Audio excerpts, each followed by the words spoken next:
भी एक निर्णय करना।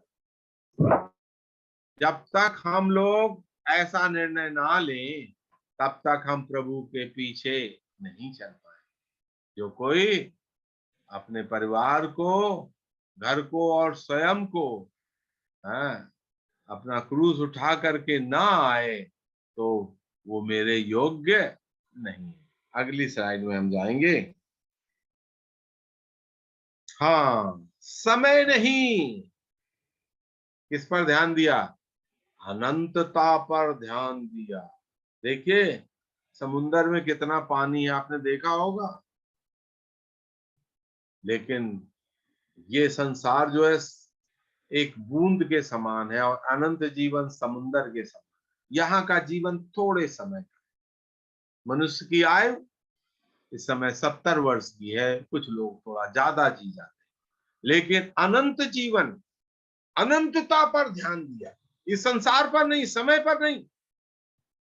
अनंतता का मतलब आप समझे? जितने दिन परमेश्वर जीवित है उतने दिन आप भी जीवित रहोगे। जितने दिन परमेश्वर जीवित उतने दिन सभी विश्वासी जो प्रभु यीशु मसीह पर विश्वास करते हैं जीवित। संसार नहीं, स्वर्ग पर ध्यान रखना। आपका ध्यान कहाँ है? जब हम इस बाइबल अध्ययन को चालू रखे हुए हैं, मैं आपसे पूछना चाहता हूं, मूसा के समान आपका ध्यान कहाँ? आपका निर्णय क्या है? क्या आप आराम चुनते हैं या कष्ट चुनते हैं? आदर चुनते हैं या निरादर चुनते हैं? अमीरी चुनते हैं या गरीबी चुनते हैं? या आप मशहूरी चुनते हैं या अजनबी होना चाहते हैं? ये मूर्खता नहीं, ये पुरस्कार होगा। समय नहीं, अनंतता पर ध्यान। ये थोड़े दिन का दुनिया है, सबको एक दिन जाना है, लेकिन जाएंगे कहाँ? जो यीशु प्रभु पर विश्वास करते हैं तो स्वर्ग में जाएंगे। भाइयों, स्वर्ग की चीजों पर पौलुस कहते हैं, संसार की चीजों पर नहीं, स्वर्ग की चीजों पर ध्यान लगाओ, जहां प्रभु यीशु मसीह परमेश्वर के दाहिने ओर विराजमान है। समय पर नहीं, अनंतता पर, जहां पर समय और सीमा कुछ भी नहीं। अगली स्लाइड में हम जाएंगे। मूसा का चरित्र में बहुत सारी चीजें हमारे लिए है, लेकिन मैं कुछ चीजें आपके सामने रखना चाहता हूं जो मेरे मन में है। एक तो वो था निस्वार्थ, और दूसरा था वो नम्र था। तो हम देखेंगे उसकी उसके चरित्र के दो मिसालें, उसकी नम्रता और उसकी निस्वार्थता, मतलब अपना स्वार्थ नहीं।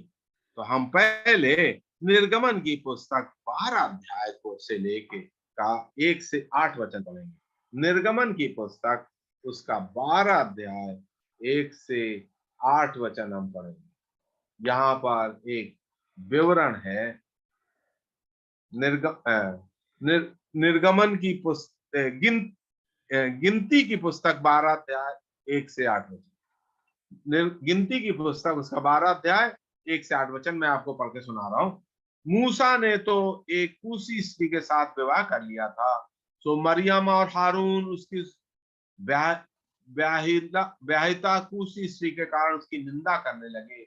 उन्होंने कहा, क्या प्रभु ने केवल मूसा ही के साथ बातें की? क्या उसने हमसे बातें नहीं की? उनकी ये बात प्रभु ने सुनी। मूसा तो पृथ्वी के सब मनुष्यों से अधिक नम्र स्वभाव का था। प्रभु ने एकाएक मूसा, हारून और मरियम से कहा, तुम तीनों मिलाप वाले तंबू के पास आओ। जब वे आए तब प्रभु ने बादल के खंभे में उतर तंबू के द्वार पर खड़ा होकर हारून और मरियम को बुलाया, तो वे दोनों उसके पास निकले। तब प्रभु ने कहा, मेरी बातें सुनो, या तुम में से कोई नबी हो तो उस पर मैं प्रभु दर्शन द्वारा उसको प्रकट करूंगा या स्वप्न में उससे बातें करूंगा, परंतु मेरा दास मूसा ऐसा नहीं है। वो तो मेरे सब घरानों में से विश्वास योग्य है। उससे मैं गुप्त रीत से नहीं परंतु आमने सामने प्रत्यक्ष होकर बोलता हूँ, और वो प्रभु का स्वरूप निहारने पाता है। सो तुम मेरे दास मूसा की निंदा करते हुए क्यों नहीं डरे? तब प्रभु का प्रकोप उन पर भड़का भड़का और वो बादल तंबू के ऊपर छा गया और मरियम कोढ़ से हिम के समान श्वेत हो गई। हारून ने मरियम की ओर दृष्टि की और देखा कि वो कोढ़। यहाँ पर हम देखते हैं, आपने यहाँ पर देखा होगा, मूसा तो पृथ्वी में रहने वाले मनुष्यों से बहुत नम्र। कोई बात आपको समझ में आई? इतना नम्र था। नम्रता का मतलब क्या है? जब आपको कोई दबाए तो आप नम्र हो जाए। मूसा को हारून और मरियम ने दबाया, मूसा नम्र हो गया। मूसा ने कुछ नहीं कहा, लेकिन परमेश्वर ने सुन लिया और परमेश्वर ने मरियम को दंड दे दिया। उसके पूरे शरीर में कोढ़ हो गया। हम क्या पढ़ते हैं? मूसा ने मरियम के लिए प्रार्थना की है। और हम क्या देखते हैं? मूसा ने 13 वचन में ये कर कर प्रभु की दुआई दी, हे मेरे प्रभु परमेश्वर, कृपा कर उसको चंगा कर। अगर कोई आपकी आलोचना करे तो क्या आप ऐसी प्रार्थना करोगे? आप तो कहोगे, अच्छा हुआ, देखा, मैं तो परमेश्वर का सच्चा भक्त हूं, मेरी बुराई की, देखो इसको क्या हो गया। ऐसा कभी नहीं कहे, ऐसा कभी नहीं कहे। अपने दुश्मनों के लिए प्रार्थना करो, उनकी भलाई करो, हैं? उन उनके लिए उनसे प्रेम रखो। 4 चीजें हैं। यहाँ पर हम देखते हैं मूसा जो है मरियम के लिए प्रार्थना करता है। कितना नम्र व्यक्ति। आपको इस चीज को देखना है, क्या ऐसी भावना मेरे अंदर है? जो मेरी बुराई कर रहा है, जो मेरा विरोध कर रहा है, ऐसे ऐसा ऐसा अवसर आपके जीवन में आएगा। और जब आप ऐसा अवसर आए तो क्या आप मूसा के समान करोगे, हे प्रभु परमेश्वर, इसको तू चंगा कर। और हम क्या देखते हैं? प्रभु ने मूसा से कहा, यदि उसके पिता ने उसके मुंह पर थूका ही होता तो क्या 7 दिन तक वो लज्जित न रहती? वो 7 दिन तक छावनी से बाहर बंद रहे, तब वो फिर भीतर आने पाए। और मरियम 7 दिन छावनी से बाहर रही, और जब तक मरियम फिर आने ना पाई तब तक लोगों ने प्रस्थान ना किया। इसके बाद उन्होंने होरेब से प्रस्थान करके पारान नामक निर्जन प्रदेश में अपने डेरे खड़े किए। मूसा की प्रार्थना से उसकी विरोधिन या उसकी जो बहन थी वो चंगाई। हमें अपने भाइयों बहनों के लिए नहीं, हमारे विरोधी जो हमारा विरोध करते हैं उनके लिए प्रार्थना। ये है हमारी नम्रता। हमने क्या पढ़ा था? मूसा तो पृथ्वी पर रहने वाले सब मनुष्यों से अधिक नम्रता। क्या प्रभु आपके बारे में कहेगा? चेन्नई की हिंदी असेंबली में ये भाई सबसे नम्र भाई है, इसको कुछ कह लो ये कोई उल्टा जवाब नहीं देगा। भजन 22 में प्रभु यीशु मसीह के बारे में क्या लिखा हुआ है? मैं कोई मनुष्य नहीं, कीड़ा हूं। भजन 22 में लिखा हुआ है, मेरे ख्याल से 6 वचन में, मैं कोई मनुष्य नहीं, कीड़ा हूं। असल में क्या है? मैं केचुआ हूं। आपने केचुआ देखा होगा, जब केचुआ को आप छुओगे तो क्या होता है? सिकुड़ करके आधा हो जाता है, छोटा हो जाता है। जब कोई आपको दबाए आप दब जाएंगे। आप सांप ना बनिए, सांप ना बने। हम सांप नहीं, हम केचुए। प्रभु आपको उठाए, आप नीचे करोगे, प्रभु आपको ऊपर। यही बाइबल का सिद्धांत है, यही हमारे विश्वास का फल है। यहाँ पर देखते हैं मूसा की नम्रता। एक और मिसाल हम देखेंगे, वो निर्गमन की पुस्तक और उसके 32 अध्याय में है। जब मूसा व्यवस्था लेकर के नीचे आया तो हम क्या पढ़ते हैं? 7 वचन से 10 वचन पढ़ेंगे। निर्गमन की पुस्तक उसका 32 अध्याय 7 से 10 वचन में पढ़ता हूं। तब प्रभु ने मूसा से कहा, नीचे उतर जा, क्योंकि तेरी प्रजा के लोग जिसे तू मिस्र से निकाल लाया है बिगड़ गए। जिस मार्ग पर चलने की आज्ञा मैंने दी थी उसका झटपट तोड़कर उन्होंने एक बछड़ा बनाकर और उसको दंडवत किया और उसके लिए बलि भी चढ़ाई। और ये कहा, ये हे इस्राएलियों, तुम्हारा परमेश्वर जो तुम्हें मिस्र देश से छुड़ा ले आया वो यही है। प्रभु ने मूसा से कहा, मैं इन लोगों को देखा और सुन, यह हठीले हैं। अब मुझे मत रोक, मेरा कोप उन पर भड़का है। जिससे मैं उन्हें भस्म करूं, परंतु मैं तुझसे एक बड़ी जाति बनाऊं। कुछ बात समझ में आई? मूसा का निस्वार्थ। इन लोगों ने बछड़ा बना करके उसकी पूजा करना शुरू किया। यही है हमारा परमेश्वर जो हमें मिस्र से निकाल के लाया। कोई बछड़ा था क्या वहां उनके साथ में चलने वाला? नहीं। लेकिन मिस्र के लोग नंदी पूजा करते थे, बछड़े की पूजा करते थे, इसलिए वो मिस्र देश का बछड़ा इनके दिमाग में घुसा हुआ था और बछड़ा उन्होंने बना दिया और परमेश्वर बहुत क्रोधित हुआ। ये भाई और बहनों, मैं आपको बताना चाहता हूँ, परमेश्वर मूर्ति पूजा से अत्यंत क्रोधित होता है, क्योंकि मूर्ति पूजा परमेश्वर का अपमान है। परमेश्वर मूर्ति नहीं है, मूर्ति के समान है। दूसरा, परमेश्वर जाति प्रथा से भी, किसी को कहना तू छोटी जात का है, परमेश्वर का अपमान है, क्योंकि परमेश्वर ने मनुष्य को अपने स्वरूप में बनाया। ध्यान रखिए। तीसरा, भ्रष्टाचार, पराया माल अपना, कुछ न कुछ मिल जाए ऊपर से, ये तीन चीजें महापाप है। तो इन्होंने परमेश्वर की दूसरी आज्ञा का उल्लंघन किया, कोई मूर्ति ना बनाना और उसकी उपासना ना करना। और हम देखते हैं उन्होंने मूर्ति बनाई और परमेश्वर ने कहा मैं इनको भस्म कर दूंगा। और परमेश्वर ने यह भी कहा, लेकिन परंतु मैं तुझसे एक बड़ी जात, इन दुष्टों को नाश करो, मैं तेरे से, मूसा तेरे परिवार से एक बड़ी जात बनाऊंगा, तेरा तो बड़ा नाम हो जाएगा। मैं समझता हूँ हम में से बहुत से लोग होते तो कहते हैं, प्रभु जी हालेलुया, बहुत अच्छा आपने सजेशन दिया, इन दुष्टों को हटाओ, हमें आगे बढ़ाओ। ऐसे ही होता है? ऐसा नहीं होगा। अपने आप को नम्र करिए। मूसा ने क्या कहा, आप इसको पढ़ें, कितनी बड़ी चीज मूसा ने कही है। तब 11 वचन, तब मूसा अपने प्रभु परमेश्वर को ये कर मनाने लगा, हे प्रभु, तेरा क्रोध अपनी प्रजा पर क्यों भटका, जिसे तू बड़ी सामर्थ और बलवंत हाथ से मिस्र से निकाल लाया है। परमेश्वर कहता है ये तेरी प्रजा है, और मूसा कहता है प्रभु जी मेरी प्रजा नहीं, तेरी प्रजा है, ये तू निकाल करके लाया, लोग क्या कहेंगे, तेरा नाम खराब हो जाए। क्या समझे आप? कितना बड़ा निस्वार्थ, अपने आप को ऊंचा न, प्रभु को और दूसरे लोगों को ऊंचा उठाइए। प्रभु आपको आशीषित करेगा। भाइयों और बहनों, मूसा की नम्रता, मूसा का निस्वार्थ हमें अपने जीवन में लेना है। यह अध्ययन करके जय मसीह बोल करके जाने का कोई अर्थ नहीं, जब तक इन चीजों को हम अपने जीवन में यापन ना करें। अगर ये दो गुण आपके अंदर होंगे, चर्च में कोई समस्या नहीं। अगर आप नम्र होंगे, कोई आपको दबाए और छोटे हो जाइए, कोई बात नहीं, प्रभु आपको ऊपर उठा दे। निस्वार्थता, मैं चौधरी बन जाऊं, नो। परमेश्वर ने कहा बहुत अच्छा, मैं तेरे से एक जात खड़ा करूंगा, इन सब दुष्टों को मार दे। हम लोग बहुत खुश होते हैं, हमें से बहुत, प्रभु जी कितनी बढ़िया बात आपने, लेकिन मूसा कुछ नहीं हुआ।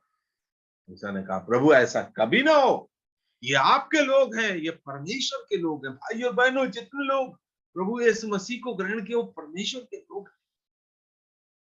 परमेश्वर ने मूसा की बात को सुना। यह हमारे लिए एक बहुत बड़ा चैलेंज है। फिर आगे हम पढ़ते हैं, क्या परमेश्वर ने मूसा को बुलाया था, तो हम क्या पढ़ते हैं नेक्स्ट में देखते हैं। मूसा तो ये आपने देख लिया होगा, मरियम के लिए प्रार्थना की और दुहाई दी कि प्रभु कृपा करो, हैं, और वो किस प्रकार से मूसा की दुहाई के द्वारा वो चंगी हो गई। नेक्स्ट स्लाइड में जाएंगे। मैं उन्हें भस्म करूंगा, तुझ में से एक जात उत्तम। देखिए, लेकिन तो भी तू उनका पाप क्षमा नहीं करता, तो मूसा ने क्या कहा, मेरे को निकाल दे, मेरे को मार दे, इनको तू। ऐसा कहोगे आप? जैसे प्रभु यीशु मसीह ने क्या कहा, हमारे को जीवन देने के लिए खुद मर गया। भाइयों, ये बहुत बड़ा प्रेम है। निर्गमन का 32-32 ध्यान रखना, और अगर इस पर नहीं चलते तो क्यों टाइम खराब करते हो बाइबल का। इसलिए मूसा ने क्या कहा, तू उनका पाप क्षमा नहीं करता तो अपनी किताब से मेरे नाम को काट दे। हम लोग क्या कहेंगे, प्रभु इनका सबका नाम काटो, मेरा नाम ऊंचा करो, मैं चौधरी बना। प्रभु करे ऐसी भावना हमारे मन में कभी ना आए, प्रभु आपको ऊंचा उठाएगा। तो आगे हम देखते हैं, आगे चलिए, नेक्स्ट स्लाइड। मूसा की नम्रता, मैं अयोग्य हूं। आगे भी हम पढ़ते हैं निर्गमन की पुस्तक में, मूसा ने जब उसे, परमेश्वर ने मूसा को भेजने के लिए आज्ञा दी तो मूसा ने क्या कहा, मैं अयोग्य हूँ। लोग कहते हैं जी मैं तो बहुत बड़ा चौधरी हूँ, बहुत बड़ा प्रचारक। नहीं, हमें बहुत कम ज्ञान है प्रभु जी, मेरे पास वचन बहुत कम है, संदेश नहीं है प्रभु जी मेरे पास कोई ताकत नहीं है, मेरे अंदर कोई बात बोलने की योग्यता नहीं है, हैं? कितनी बड़ी चीज है नम्रता। आजकल लोग अपने बारे में बहुत बड़ी बड़ी हाँकते हैं, कभी नहीं हाँकते। अपने आप को नम्र कीजिए, परमेश्वर आपको ऊपर उठाएगा। लेकिन हम देखते हैं परमेश्वर ने, मूसा ने अपने आप को नम्र किया, अपने आप को निस्वार्थ बनाया। देखिए परमेश्वर ने उसे क्या आदर दिया। आगे चलिए, नेक्स्ट स्लाइड। मूसा का आदर, अंतिम संस्कार यहोवा के हाथों से। त्याग और परिश्रम, हमारा त्याग और परिश्रम व्यर्थ नहीं जाएगा। भाई और बहनों, आपने पढ़ा होगा, नहीं तो आप पढ़ें, व्यवस्था विवरण के आखिरी अध्याय में है, इस प्रकार से मूसा जब मर गया तो उसका अंतिम संस्कार, उसका दफन किसने किया, परमेश्वर यहोवा ने स्वयं किया। कितना बड़ा आदर, और किसी का ऐसा आदर नहीं हुआ। उसकी कब्र किसी को मालूम नहीं है कहाँ पर है, नहीं तो वहां पर बड़ा एक, हाँ, क्या बोलते हैं, माजरा बन जाएगा, बहुत लोग वहां पर तीर्थ स्थल जाएंगे। तो ऐसा इसलिए परमेश्वर ने कहा जहां उसको दफन किया है वहां पर हम देखते हैं किसी को पता नहीं है।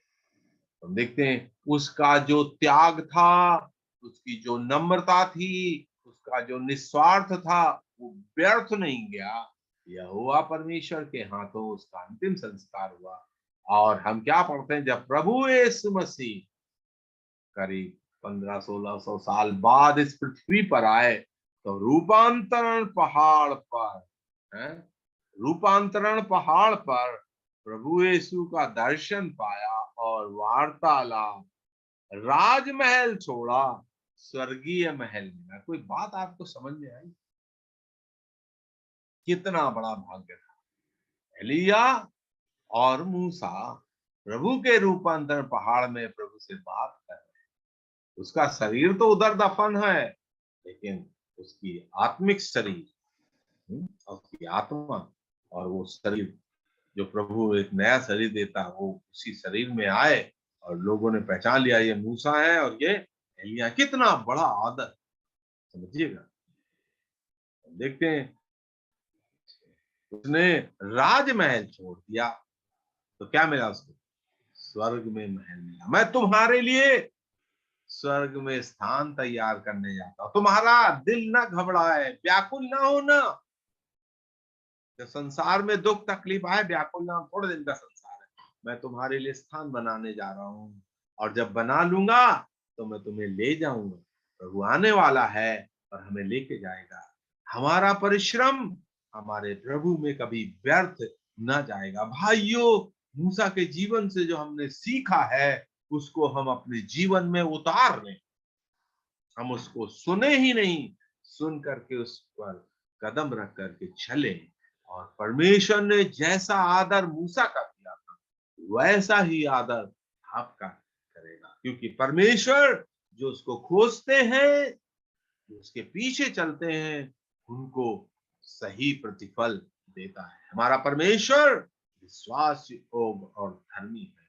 हम में से कोई भी अपने प्रतिफल को कभी न खोएगा। इस वचन को आप फिर से अध्ययन करें, इस पर ध्यान करें, मूसा के त्याग पर, मूसा के परिश्रम पर, निस्वार्थ और नम्रता पर ध्यान करके अपने जीवन को मसीह से साथ आगे बढ़ाएं। परमेश्वर इस वचन से आपको आशीष दे। आमीन।